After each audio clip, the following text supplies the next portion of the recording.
Happy Thursday everybody! Sa mga nakalimot na coding sila, ayan, nire-remind na kita. Ingat-ingat ngayon ha.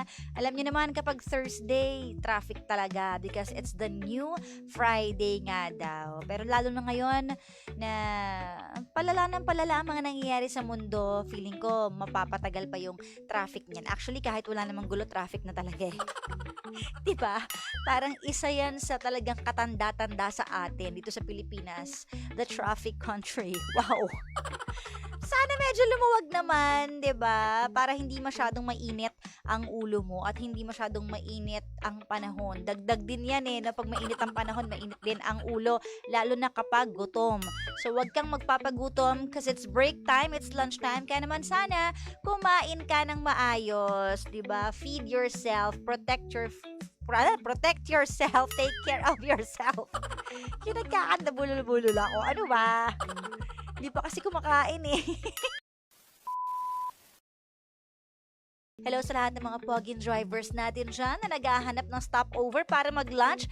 Go push mo yan, support kita. Kailangan mo talaga magpalakas. Nakakaganda yan ng emotions yung kapag busog ka at saka ng katawan din of course, 'di ba? Sisigla ka eh. Pag gutom ka, masungit ka eh, 'di ba? Pati sa mga customer, masusungitin ng mga kliyente mo. Kaya dapat kumain ka ng maayos, huwag magpagutom. Okay? Hirap kayong magpatawad. Ano nga ba ang pumipigil sa inyo na magpatawad? 'Di ba? Ano nga ba ang nagpapalalim ng galit nyo lalo sa inyong mga magulang? Bakit hanggang ngayon walang nangyayari, kumbaga walang pag-asa? Nakakalungkot 'yun, no? Yung talagang kapag pamilya mo kasi ang kalaban mo, mabigat 'yan eh. Mabigat 'yan sa buhay, mabigat 'yan sa puso, mabigat din 'yan sa utak. Kaya as much as possible daw, huwag kang makikipag-away sa family member mo kasi iba yung stress na hatid niyan, iba yung pakiramdam. Pero syempre nangyayari talaga yan sa totoong buhay. No, yung lahat ng mga friends mo, kasundo mo naman, wala kang kaaway, pero doon sa loob ng bahay, ang gulo-gulo nyo, kayo pala yung magulo, no? Yun yung nakakalungkot na part. Ayan, asan daw yung bangs ko? Nakatago po. Kasi, nagupit ng sobrang iksi eh. Yan tuloy. Nakakainis. Kaya kinlip. Ayan, may clip ako sa ulo. Dahil sobrang iksi ng pagkakagupit sa bangs ko. Nalapagupit tayo ng hair. Pero parang wala doon nangyari, sabi. Gupitan ko pa ba? Okay na to, hahaba din naman to. Tsaka, siguro next week magpapakulay ako. Diba? Layo na ng topic tungkol lang sa pagsasalon. Oo. Mabalik tayo sa usapang pamilya. Bukod sa bangs nyo, huwag nyo kasing pansinin yung bangs ko. Bakit nyo hinahanap? Diba? Kasi nung una, nalaman niya may kapatid pala siya sa labas. Nang babae pala, may iba. Diba? Tapos ngayon naman, nakulong naman dahil sa drugs. Pero bigyan natin ng chance. Sana naman magbago at ma-prove na talagang hindi na uulitin yung mga dating kasalanan na talagang pinagsisisihan. Dahil sabi ko nga kanina, kapag ang kasalanan mo ay pinagsisihan mo, 'di ba? At nagbago ka talaga, at least worth it magpatawad sa tao ngayon. 'Di ba? Sino daw ba ang gumipit ng bangs? Sa salon po eh. Ayoko na ipaayos kasi pag pinaayos ko baka lalong umiksi. Kaya itinabi ko na lang muna po siya for a while. Yan, clean look na lang muna tayo ngayon, no? Oo. Ano daw ginawa ko kahapon? Ako po ay naglinis sa bahay kasi gulo eh. Hindi matapos-tapos yung gulo. Parang kakalinis mo lang, may kalat na naman. Ngayon naiintindihan ko na yung mga nanay natin na gigil kapag may konting kalat. Kasi pinaghihirapan nila yung pagliligpit at saka paglilinis, 'di ba? Yun yung workout ko kasi sa bahay ngayon. So ayun. Reveal ba? No bangs reveal. Ayoko. Hindi pwede. Ay nako, talaga naman. Pet peeve ang makalat magulo. Oo nga. Ako makalat din naman ako. Pero hindi ako damak. Magkaiba kasi yun. Alam niyo ba ibig sabihin nun? Diba kasi ako naman, makalat ako minsan, pero marunong naman ako mag-ayos. Talagang Hindi ko lang alam sa utak ko kung bakit minsan gusto kong nakahiwa-hiwalay yung gamit ko para nakikita ko agad, ganun. Pero may moment na iritang-irita ako. Kumbaga, ang ibig sabihin ng damak yung madungis ka, yung kadiri ka, ganun. 'Di ba? Basta ako hindi ako ganun. Makalat man ako pero if there's one thing na I'm proud of myself, hindi naman ako damak. 'Di ba? Sino ba kasing damak? Sabi mo kung nainggit si DJ Kara sa bangs ni Jimbo. Tabingi. Ay, oo, totoo yan. Tabingi yung bangs ko. Sabi ni J. Alvin, nainggit ako. Kaya nga pangit talaga. Pinakita ko nga dito pagdating ko hindi ka aya-ayan tignan. Kainis. O basta ang wish ko lang sa inyo, sa lahat ng may mga problema sa inyong mga pamilya, huwag nyo nang patagalin pa. Kasi the more na pinapatagal nyo,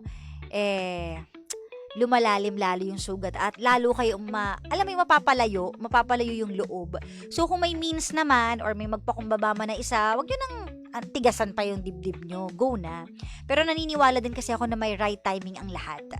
Pero yung right timing na yun, mapapabilis yun at magiging okay yun kapag pinagdasal mo yun, pag pinagpray mo yun, na kayo na po yung bahala. It's proven and tested sa lahat ng wishes ninyo.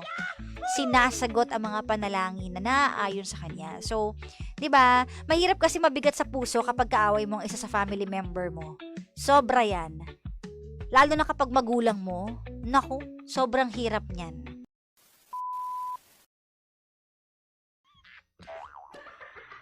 Dami ka bang kaibigan sa Facebook na nag-aaway na, no? Ito yung mahirap sa atin, no? It's easy to pick a fight online. Aminin nyo, madaming gumagawa niyan. Oo. Dati ganyan din ako, Ngayon, ganyan pa rin naman. Hindi naman, kumbaga, sige, how do you differentiate that? No? I think bashing and mudslinging and yung mga masakit na salita is different from a dialogue. Pag dialogue, okay lang Di ba? Kumbaga, punto de vista by punto de vista, I think that's fairly acceptable. No? Minsan, hindi na opinion yung pinag-aawayan, di ba? Lait na sa kapwa, di ba? Nagawa ko na ba yan? Parang lahat naman tayo guilty dyan no? Oo. Alam nyo, hindi ko alam kung yung mga bata ngayon makaka-relate sa akin. No? Ako, lumaki ako sa environment na kung saan, may magawa ka mang kalokohan, wala kang record sa internet. Ngayon, pag nagawa ka ng kalokohan, tapos na-document ka at na-post ka, forever nang may record ka sa, naku, hilos na may mga skandal. Maligayang bati mo sa inyong lahat. May mga script ako ng comedy, kailangan kong natapos kayo, mga bago mag-alas 5, sabi niya, tulog na tayo, Sabi niya, nakakatawa naman, sige na, okay na yun, matulog na tayo. Parang feeling ko, hindi maganda yun. Kasi mga alam nyo naman, di ba, I have been in the industry for, ayoko nang sabihin, pero matagal na po, no? So I know that one day in the future, I may have to say goodbye to this profession. Di ba, inevitably, I have to walk away from being a jock. Di naman ako forever magiging cute sa pandinig nyo, no? So may choice ako, mag-Viva Max ako, o mag-stand-up comedian ako. Diba? Wala akong bed scene. Huwag kayong mag-alala. Hindi ko gagawin yung table scene lang. Kumakain lang tayo. Habang nandun sa likod ko yung bidang artist. No, halimbawa, may bed scene. Sa likod ko sila. Kumakain lang ako. Yun ang challenge. Hindi ako lilingon. Diba? Oh. Magandang gabi po sa lahat ng mga nakasubaybay sa atin. Hello po sa inyo. Sabi dito, go na yan. Sige. Viva Max, kunin nyo na ako. Table scene ako, wala akong bed scene. Hindi ako papasa dyan.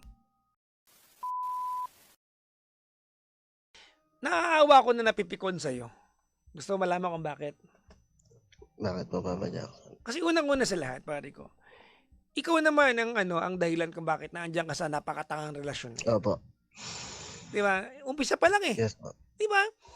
pasensya ka na, ano? I have a feeling, no, nag-uumpisa ka magkwento, that she never liked you anyways. Never Oo, liked tama. you anyways, di ba? Kumbaga, you were just the safest bet and fall back to her. Every twist and turns of her life, na andyan ka kasi. You were just ready and willing to catch her. Opo.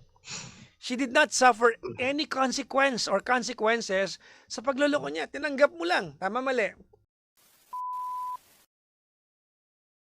Diba? But at the very least, that person hindi niya naramdaman kung paano trabahuin yung bagay na winala niya. Diba? The trust, the respect, diba? Yung loyalty na sinalbahe niya. Hindi niya naramdamang nahirapan siyang ipunan ulit.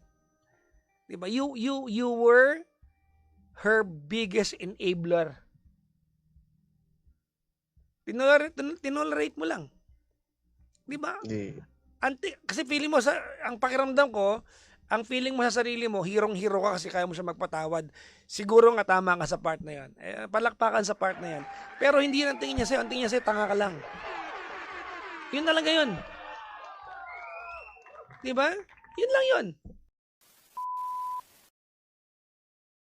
29 po. 29 ka pala. Bata ka pa. You are gonna fall in love again soon. And I will tell you this, no? And a lot of people would raise an eyebrow or two. Who cares? No? I want you to hear it from me. Ready? Okay po. Masarap magpakatanga pag nasa relasyon. Pag tama yung lalaki.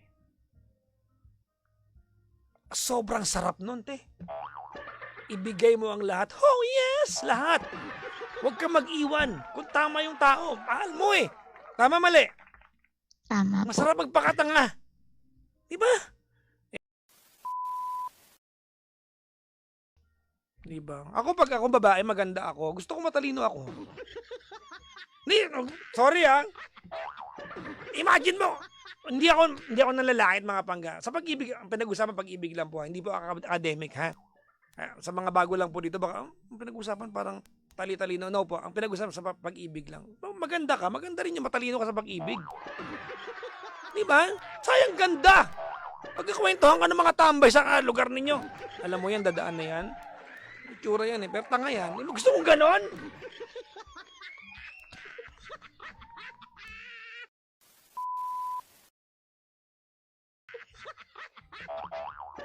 Oo. Mami Rosie, maligayang bati. May hot story ba bukas? Yung hot story po ay hindi ko programa. So I am the wrong person to ask, no, mga panggano. I'm the wrong person to ask. Hindi ko po alam kay GK. Oo. Ikakwento ko ba sa inyo yung... Ay, hindi na. May mga kwento ko sa inyo tungkol sa carjack. Siguro pag may carjack na lang. Wala kasi bukas eh. May mga ganap na nangyari na. May mga hindi po inaasahang bagay na nangyari. Aba, hindi po ito alam ng marami pero ito po ay malaking pangyayari. Malalaman po natin pero hindi ngayong gabi.